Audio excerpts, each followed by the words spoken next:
യാക്കോബ് 2:19 പിശാചിന് എന്റെ രഹസ്യങ്ങൾ അറിയാം. നിങ്ങളുടെ രഹസ്യങ്ങളൊക്കെ ആരോട് ചോദിച്ചാൽ അറിയാം? എന്റെ രഹസ്യങ്ങൾ പിശാചിനറിയാം. അവനെല്ലാം പറയും. കേട്ടോ, ഒന്ന് ബന്ധിച്ചിട്ട് ചോദിച്ചാൽ മതി. ശത്രുക്കളിൽ എല്ലാവരും അറിയാമോ? ഇതാണ് ഗായത്രി രഹസ്യം. അവരെല്ലാം അറിയാം. നിങ്ങൾ ഒളിച്ചു വെക്കുന്നത് നമ്മൾ ഒളിച്ചു വെക്കുന്നതല്ല, അവൻ വിളിച്ചിട്ട് കൊണ്ടുവരും. കണ്ടോ? അതുകൊണ്ടല്ല അവൻ പറയുന്നത് Markos 1:24 ഈശോ എനിക്കറിയാം ഞാനാണ് ദൈവത്തിന്റെ പരിശുദ്ധ. Matthew 8:28-29 അവൻ പറഞ്ഞത്, നസ്രായനായ യേശുവേ, നീ എന്തിന് ഞങ്ങളുടെ കാര്യത്തിൽ ഇടപെടുന്നു? ഞങ്ങളെ നശിപ്പിക്കാനാണോ നീ വന്നിരിക്കുന്നത്? നീ ആരാണെന്ന് എനിക്കറിയാം, ദൈവത്തിന്റെ പരിശുദ്ധൻ. അതാ ചില വീടുകളിൽ ചെല്ലുമ്പോൾ ചില സഹോദരങ്ങൾ, ഞാൻ ഇവിടെ 28 കൊല്ലമായി വസിച്ചിരിക്കുന്നത്, നിങ്ങളെ എന്നെ നശിപ്പിക്കാനാണ് വന്നത്. പല സ്ഥലങ്ങളിൽ ചെല്ലുന്നത് അത് കൃപയുള്ളതുകൊണ്ടാണ്. അത് കൃപ നമ്മുടെ മഹത്വമല്ല, ഈശോ തരുന്നതാണ്. ഈശോ ഇഷ്ടമുള്ളവർക്ക് കൊടുക്കുന്നത്. ഉറപ്പാണ് 19:19 അത് നമ്മൾ എളിമവന്നാലും നിങ്ങൾക്കെല്ലാം വാങ്ങിപ്പോയിട്ട് എളിമയില്ലാത്തതുകൊണ്ടാണ്. ഹൃദയത്തിൽ എവിടെ എളിമ? ഹൃദയത്തിലാണ്. എല്ലാം ഹൃദയമാണ് കർത്താവ് നോക്കുന്നത്. വെളിപാട് 2:23 ഹൃദയം പരിശോധിക്കുന്നവനാണ് ദൈവം. രാത്രി വന്ന് നമ്മുടെ ഹൃദയം പരിശോധിക്കുന്നു. സങ്കീർത്തനം 26:2 സങ്കീർത്തനം 17:3 ഓരോരുത്തർ നോക്കും നമ്മുടെ ഹൃദയം. ഓരോരുത്തരുടെ ഹൃദയങ്ങളെല്ലാം ദൈവത്തിന് അറിയാം. ഞാൻ ഒന്നേ ആവില്ല. ഹൃദയത്തിന്റെ അഗാധത്തിലുള്ള രഹസ്യങ്ങൾ കൂടി ദൈവം പരിശോധിച്ച് നോക്കുമെന്നാണ്.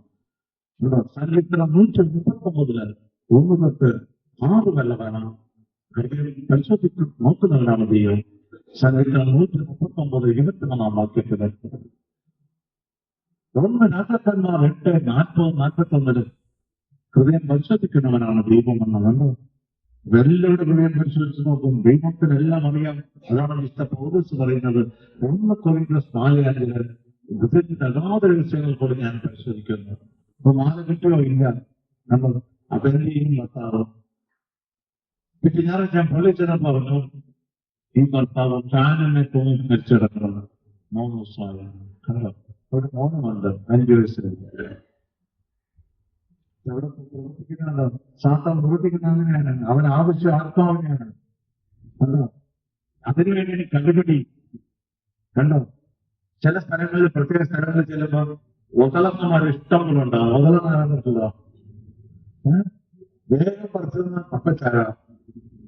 അത് തീരപ്രദേശങ്ങളെ ചെന്നാൽ അറിയാം. ഈ ജനാലങ്ങൾ അങ്ങോട്ട് പോകുന്ന സ്ഥലങ്ങളിൽ ചില സ്ഥലങ്ങളിലുണ്ടാണ് പ്രത്യേകം വിഷം. ചില സ്ഥലങ്ങളിൽ റെയിൽവേ പാവം, ചിലർക്ക് കായല്. അവൻ അങ്ങോട്ട് പറയും പോയി. അവനെന്താ പറഞ്ഞ പോയി ചാവ്. ആ സമയത്ത് അവൻ സ്പിരിറ്റാണ് ജയിക്കുന്നത്. അവരറിയുന്നില്ല. വെട്ടും കളിയും നടത്തും, ആരാ നടത്തും? അവരല്ല, ഈ അരുവികളാണ്. അതാണ് മാർക്കോസ് 5:9 ലംഘ്യവൻ കൂട്ടമാണെന്ന് ഈശോ പറയുന്നത്.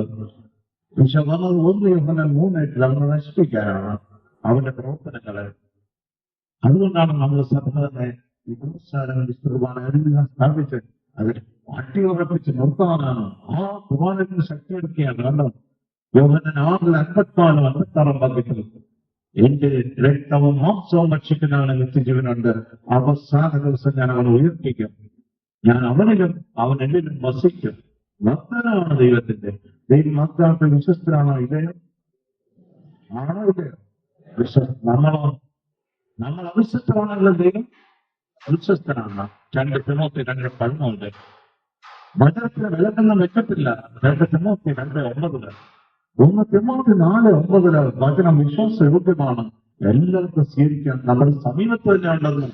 നിയമവർത്തനം 30 11-15 വരെയുള്ള വനത്തില് 14 വരെയുള്ള വനത്തില് വചനം നമ്മുടെ സമീപത്ത് തന്നെയുണ്ട്. അവിടെ പോകണ്ടെന്നാണ്.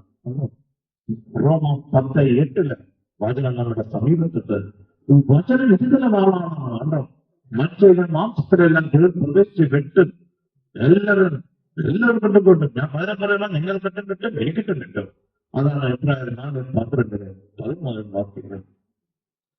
കുടമാണെന്ന് ജനത്തെ 23-29 പാറയെ പൊട്ടിക്കുന്ന കുടമാണ് വചനം.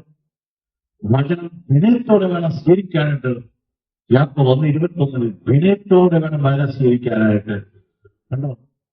അപ്പോഴാണ് മാറ്റം ഇങ്ങനെ വന്നുകൊണ്ടിരിക്കുന്നത്. നമ്മൾ മാറി മാറി വരും. 4 കൊല്ലം കഴിയുമ്പോഴോ നിങ്ങൾ മാറിയിരിക്കും, എല്ലാവരും ശക്തരാകും.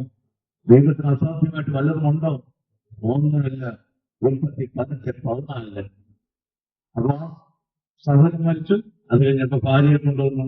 അവളെ പ്രാർത്ഥിച്ച ഉടനെ അവളെ താഴെ വിടാം. കണ്ടോ? അത് കഴിഞ്ഞപ്പോഴാണ് അവളോട് ഞാൻ പറഞ്ഞു, മരിക്കാതിരിക്കുക